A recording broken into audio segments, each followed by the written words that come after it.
Welcome back to TheChowTimePod. It's your host, Rick. Got a video today from Peace World. Channing Tatum's ex-wife can't find his assets. He needs no spousal support.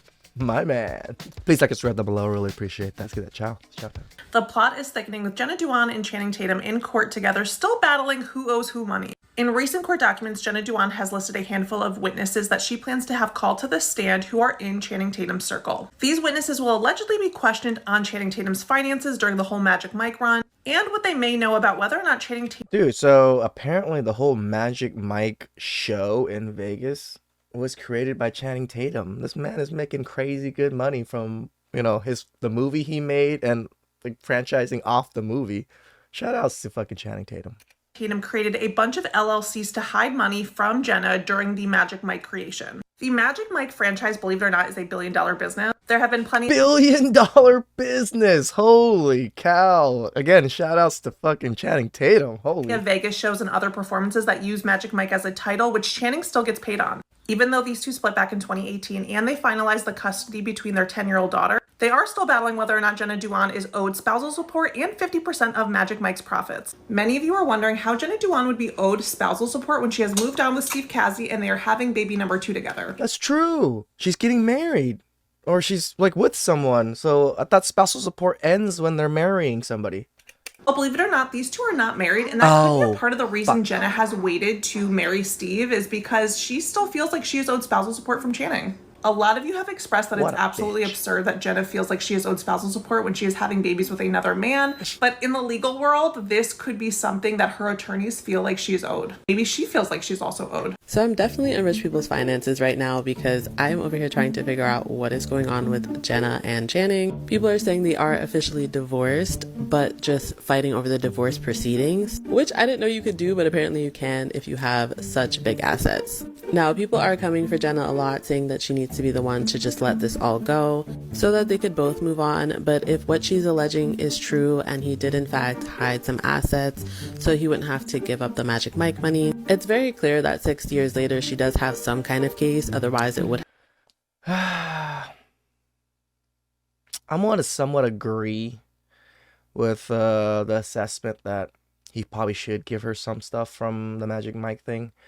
I'm in the boat that everything that you did earn between your marriage should be somewhat split. I'm not saying she should take 50% of the fucking shit, but I do agree he should give her something. Have been settled. Now, my assumption per Google was correct and prenups can protect future assets, but I would really actually love to hear a lawyer's take because I am curious as to how this could have went had they gotten a prenup. And I do believe it's a little bit more than, oh, we grew apart as to why they got a divorce. Channing did state that they kind of held on for too long because they loved each other and had been together for so long that they were like selling each other this fantasy that they could not hold up anymore. But my friend Kelly has a podcast called Beyond the Blinds, and they did cover Channing Tatum and spilled a lot of tea that a lot of people did not know, including myself. And it kind of shows a bigger picture as to why Jenna most likely did not want to just roll over and settle. I also don't think she should have to, especially if she really is entitled to that money. But this is messy, and apparently they're supposed to go to do their proceedings today, so I will keep you guys updated on this entire thing. Oh no, man, I'm looking at the statements right now, and it's saying my boy CT, he ain't even flushed. He ain't even flushed like that. He ain't got it. You know what I'm saying? How much money did he make off Magic Mike? Nah, he ain't even got it like that.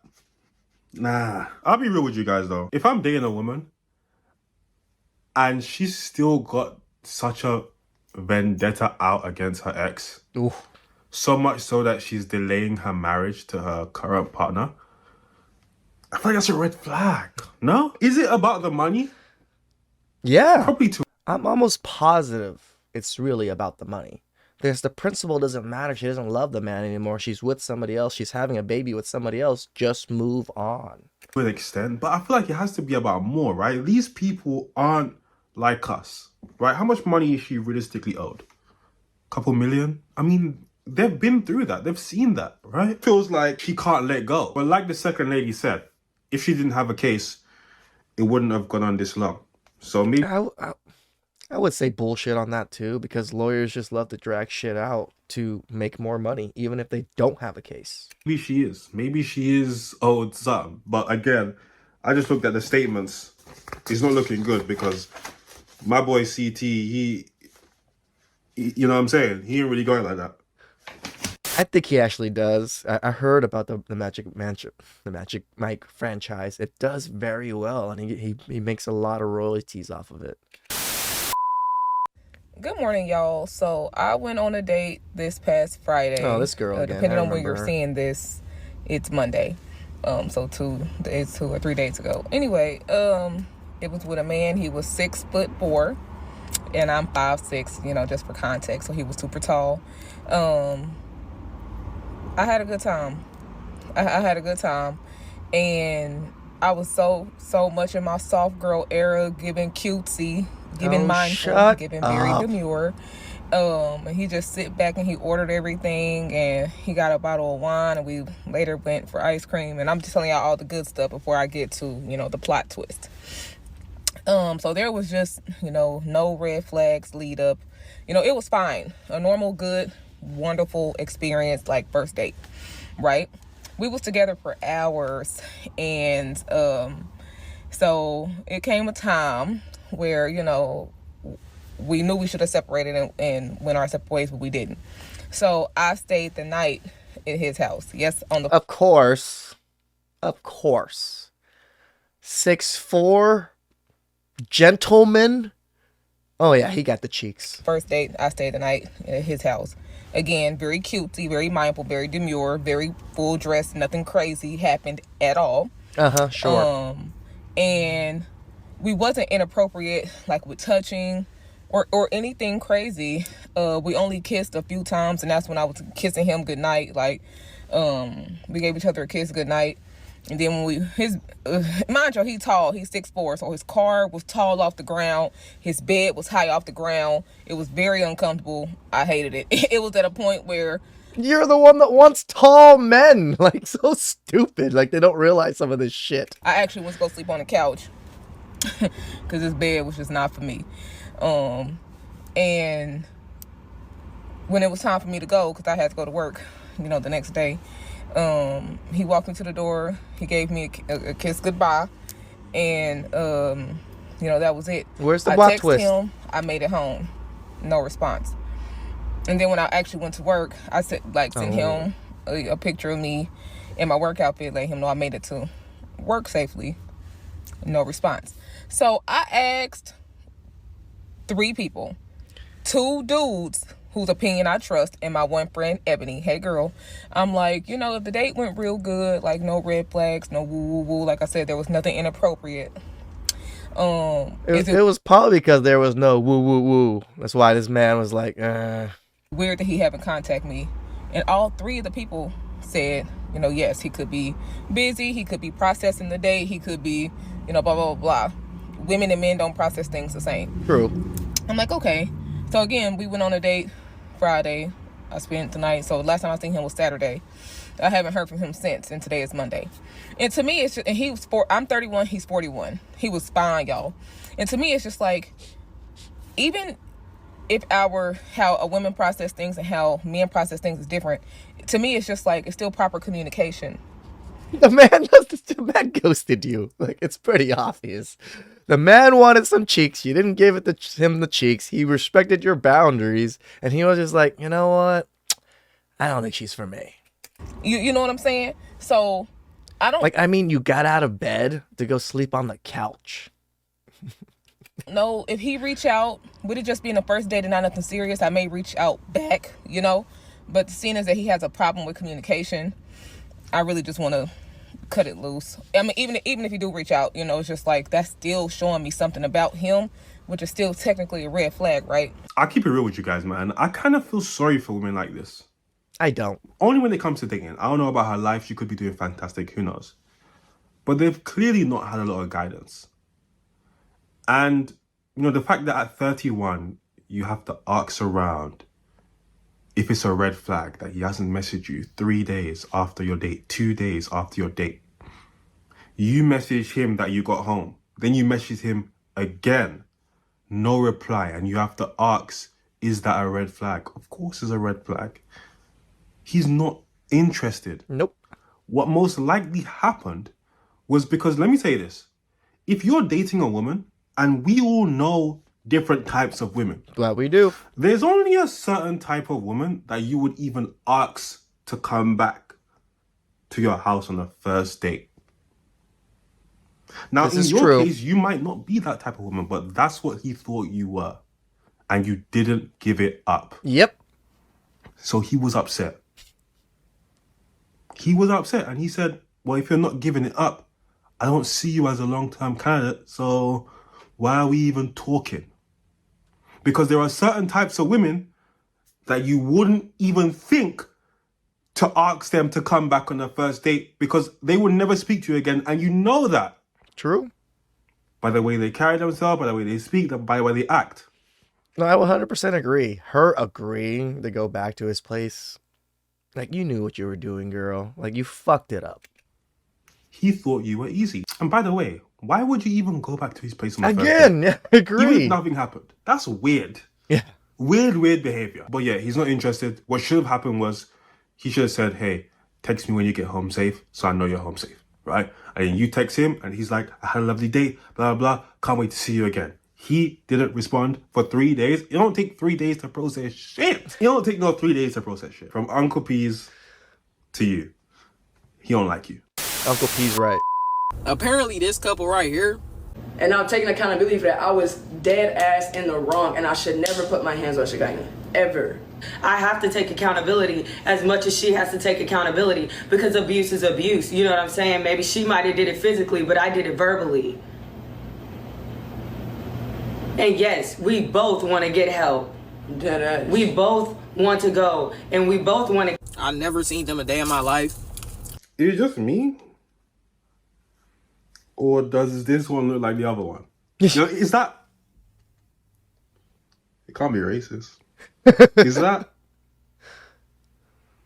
lesbians? Studies? I don't know, but I thought... When I first saw... I thought, is this the same person? But I'm starting to see them down my TikTok because they got into a fight on live and the stud beat up the girlfriend. So basically, she justifying basically putting her hands on this girl saying, he abuses me physically, but I abuse her verbally. Like, what? If y'all peep, she kind of paused because she knows she sounded dumb as fuck. And I heard this ain't the first time the stud did this on live. Is this like a mukbang thing? Because I don't enjoy watching people eat, especially this, like, while they're talking. My thing is, bro, and I make videos like this all the time, ain't shit justifying you putting your hands on her, bro. You right? Stud beater. A film beater. I don't think it's okay. I'm gonna say it all the time. The stud mad because we telling her she a woman beater. You was still a film beater. Like, girl, let's normalize when you reach the point in your relationship where y'all start putting y'all hands on each other and y'all start beating each other up and shit, let it go. I ain't gonna lie, I've been there. And I've been in a relationship where we study hanging on, but we just study beating up each other. Just let it go. It's over. Women really have no sense of when to let go, do they? With, oh, we gonna go get help, we gonna go to counseling. Just let it go. It's millions of other people out here. Let it go. Everybody don't come in your life forever. Some people come in your life for a reason, and that's it. So, just for educational purposes, I just want to know, is this like a normal thing that happens? Because the way you spoke about it kind of sounds like it is. You know, you yourself has been in that situation. Is this a regular occurrence within the community? We just gotta know. Of course, we know. Looking at statistics, domestic violence is the highest amongst the lesbians. No. But all I'd say is, believe all women. And I'm gonna just leave it there. I made a TikTok of me packing my boyfriend's lunch for him before he go to work. And the girls came in my comments and was like, oh, you should be a wife first. You need a ring. I only do this for my husband. Oh, he need to be paying all the bills first. Lunch. We're talking about putting food into a lunchbox. Y'all a fuck. Eat peen. Some of y'all eat a little ass. Spend the night, lay up, have kids. Have kids. But a lunchbox is where you draw the line because you don't have a ring.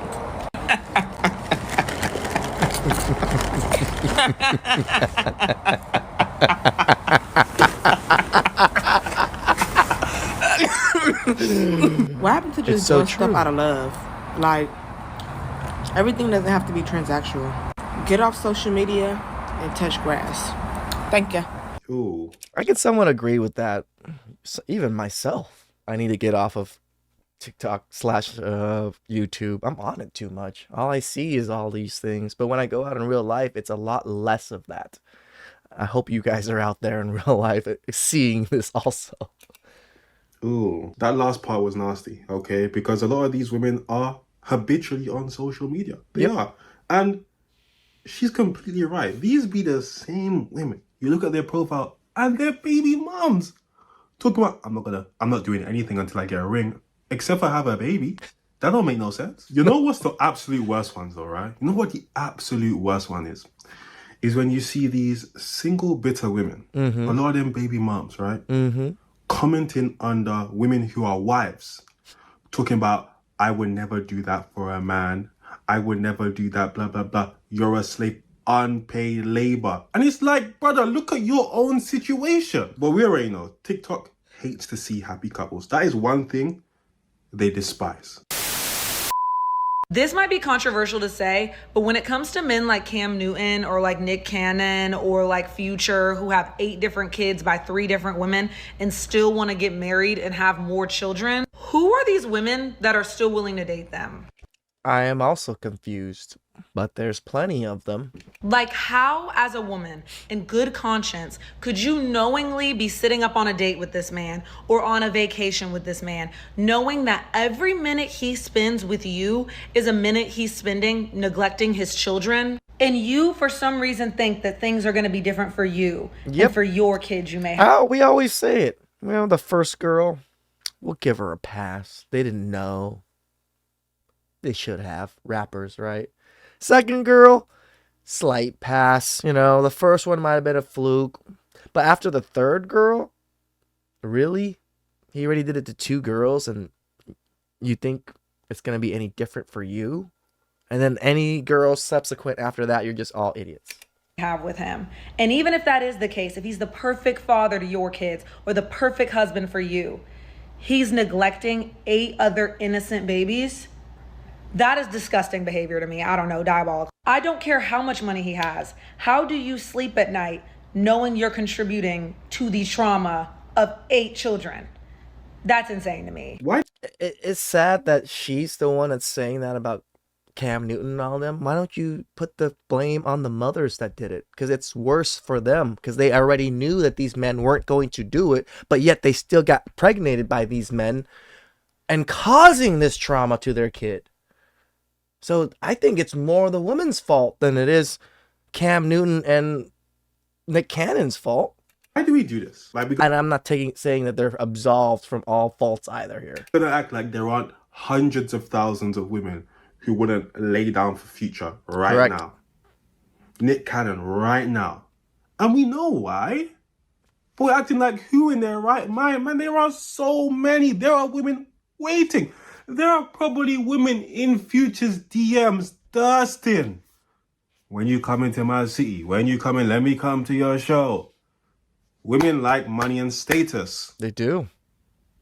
Like, let's not, literally in this video, this woman's talking about if he doesn't pay all the bills. That's what people in the comments were saying, right? If he doesn't pay all the bills, I'm not doing this. What do you think they'll do for a man that can not only pay all the bills, but can buy you a Birkin, can buy you a truck, can post you up, blow up your whole life? What do you think they'll do? It doesn't matter that he has 8 kids. It don't matter. Money, status, fame, and clout.